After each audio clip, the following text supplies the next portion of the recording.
এটা ডাঙৰ খবৰ দৰ্শকক জনাব বিচাৰিছো গুৱাহাটী মহানগৰীৰ এটা ডাঙৰ খবৰ গুৱাহাটীৰ এখন মহাবিদ্যালয়ত ভয়ংকৰ ঘটনা সংঘটিত হৈছে আমি জনাইছো এই মুহূৰ্তৰ এটা ডাঙৰ খবৰ প্ৰথম ষান্মাসিকৰ একাংশ ছাত্ৰীক জ্যেষ্ঠ ছাত্ৰীয়ে ৰেগিং কৰাৰ অভিযোগ উত্থাপন হৈছে গুৱাহাটীৰ পাঞ্জাবেৰী বিআৰএম চৰকাৰী আইন মহাবিদ্যালয়ত এই ভয়ংকৰ কাণ্ড সংঘটিত হৈছে আমি জনাইছো এই মুহূৰ্তৰ এটা ডাঙৰ খবৰ আইন মহাবিদ্যালয়ৰ অধ্যক্ষক লিখিতভাৱে এই কথা জনাইছিল ছাত্ৰীসকলে আৰু লিখিতভাৱে অধ্যক্ষক জনোৱাৰ পিছতে ক্ষুব্ধ হৈ পৰিছে সেই ছাত্ৰৰ দলটো যি ছাত্ৰ দলটোৱে আচলতে ছাত্ৰীসকলক ৰেগিং কৰা অভিযোগ উত্থাপন হৈছে আৰু সেই ঘটনাৰ পিছতে বৰ্তমান পলাতক অৱস্থাত আছে বুলি জানিব পৰা গৈছে মহাবিদ্যালয় কৰ্তৃপক্ষৰ পৰামৰ্শ অনুসৰি দিছপুৰ থানাত এজাহাৰ দাখিল কৰিছিল ছাত্ৰীয়ে আৰু দিছপুৰ থানাত বিআৰএম আইন মহাবিদ্যালয়ৰ ছাত্ৰৰ দলটোৰ বিৰুদ্ধে গোচৰ ৰুজু কৰা হৈছে গোচৰ পঞ্জীয়ন হোৱাৰ পিছতে এতিয়া পলায়ন কৰিছে ৰেগিঙৰে জড়িত ছাত্ৰৰ দলটো ছাত্ৰকেইজনৰ নাম এই মুহূৰ্তত দৰ্শকক জনাব বিচাৰিছো মেহৰাজ হুছেইন মণ্ডল মহম্মদ চৰকাৰ এই দুয়োজন ছাত্ৰ ইতিমধ্যে পলায়ন কৰিছে লগতে আনিছ ইকবাল আৰু কাজী সুলতান নামৰ আন দুই ছাত্ৰ এতিয়া পলায়ন কৰিছে বুলি জানিব পৰা গৈছে এই ঘটনাৰ তদন্ত বিচাৰি এতিয়া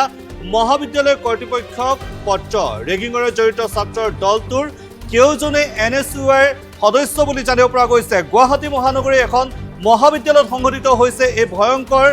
ঘটনা প্ৰথম ষান্মাসিকৰ একাংশ ছাত্ৰীক জ্যেষ্ঠ ছাত্ৰই ৰেগিং কৰাৰ অভিযোগ উত্থাপন হৈছে আইন মহাবিদ্যালয়ৰ অধ্যক্ষক এই বিষয়ত লিখিতভাৱে অভিযোগ দাখিল কৰিছিল ছাত্ৰীসকলে আৰু সেই লিখিতভাৱে অধ্যক্ষক জনোৱাৰ পিছতে এতিয়া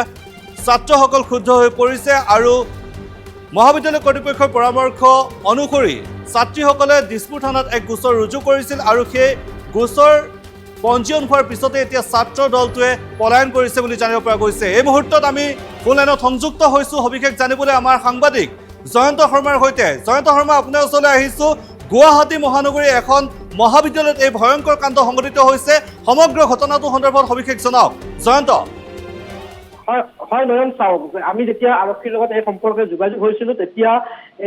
এই গোটেই গোচৰ প্ৰক্ৰিয়াটো আৰম্ভ হ'ল বা আৰক্ষী থানাৰ ওচৰ চাপিলে ভুক্তভোগী ছাত্ৰীগৰাকীয়ে তেতিয়া তাৰ পিছতে দিছপুৰ থানাত ততাতৈয়াকৈ এটা গোচৰ ৰুজু কৰা হয় কিয়নো ৰেগিঙৰ বিৰুদ্ধে যেতিয়াই কমপ্লেইন আহে সেইটো এটা নিয়ম আছে যে ৰেগিঙৰ বিৰুদ্ধে কমপ্লেইন আহিলেই মানে গোচৰ ৰুজু কৰিব লাগে আৰু সেইমতে আৰক্ষীয়ে গোচৰ ৰুজু কৰে আৰু গোচৰ ৰুজু হোৱাৰ লগে লগে এই আটাইকেইজন ছাত্ৰই পলায়ন কৰিছে আজিৰ দিনটোত দিছপুৰ আৰক্ষীৰ এটা বৃহৎ দলে এই ছাত্ৰকেইজনক বিচাৰি পাঞ্জাবাৰীৰ ওচৰে পাজৰে বিভিন্ন অঞ্চলত তেওঁলোকে অভিযান চলাইছিলে কিন্তু এতিয়াও আৰু তেওঁলোকক কোনো ধৰণৰ সুযোগ লাভ কৰিব পৰা নাই আমি কিছু সময় পূৰ্বে আৰক্ষীৰ লগত যোগাযোগ হৈছিলো আৰক্ষীয়ে কৈছে আমাৰ প্ৰায় দুটা দল এই গোটেই বিষয়টোত লাগি আছে কিয়নো ছাত্ৰীগৰাকীৰ এতিয়া নিৰাপত্তাৰ কথাটো আহি পৰিছে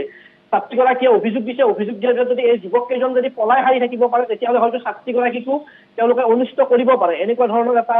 আৰক্ষীয়ে এতিয়া আৰক্ষীৰ মনতো এটা এনেকুৱা ধৰণৰ এটা শংকা আহিছে গতিকে যাৰ কাৰণে কিন্তু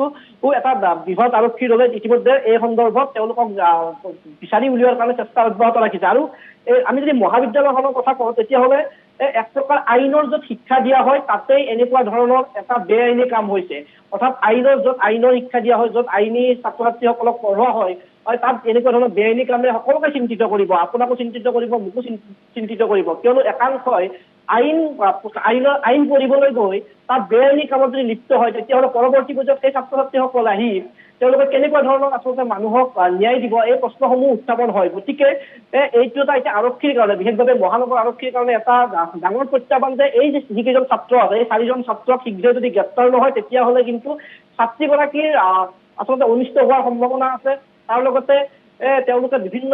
বিভিন্ন ঠাইলৈ বহিৰাজ্যলৈ পলায়ন কৰিব পাৰে এনেকুৱা ধৰণৰ সম্ভাৱনাও নুই কৰিব নোৱাৰি কাৰণ তেওঁলোক আইনৰ ছাত্ৰ তেওঁলোক ইতিমধ্যে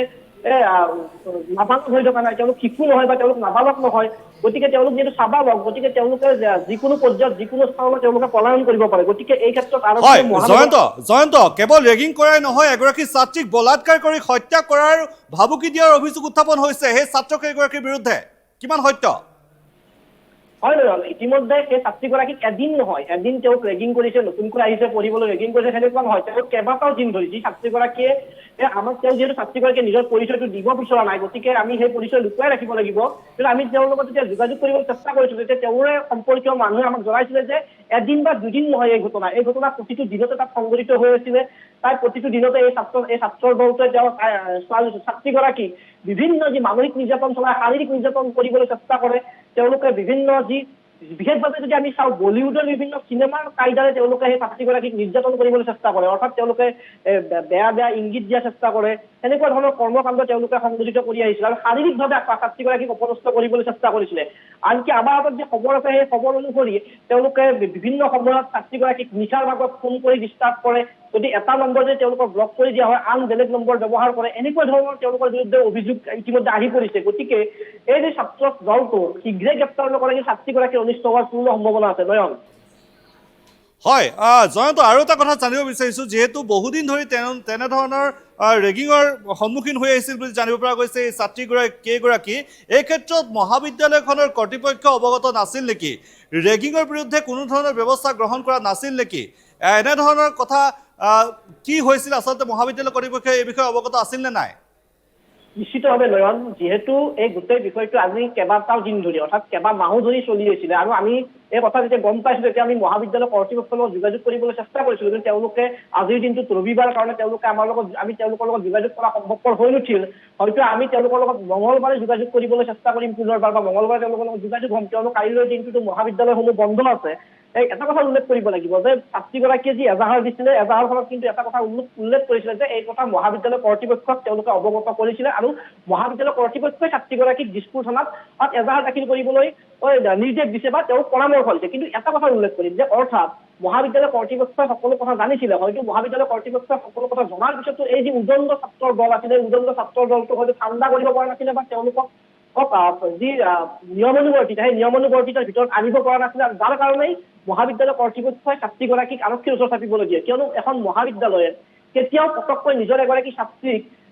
এনেকুৱা ধৰণৰ ঘটনাত তেওঁলোকক গোচৰ ৰুজু কৰিবলৈ পৰামৰ্শ নিদিয়ে। প্ৰথম অৱস্থাত তেওঁলোকে ছাত্ৰক এগৰাকীকে বুজাবলৈ চেষ্টা কৰে। এইটো আমি বহু সময়ত বিভিন্ন মহাবিদ্যালয়ৰ প্ৰেক্ষাপটত এই কথাসমূহ গম পাওঁ। যেতিয়া ৰেগিং বা এনেকুৱা ধৰণৰ ঘটনা সংঘটিত হয় তেতিয়া লগে লগে ছাত্ৰকেইজনক হয়তো তেওঁলোকে মহাবিদ্যালয়ে শাস্তি প্ৰদান কৰে বা তেওঁলোকক নিয়মানুবৰ্তিতাৰ মাজলৈ আনিবলৈ চেষ্টা কৰে। কিন্তু এই ঘটনা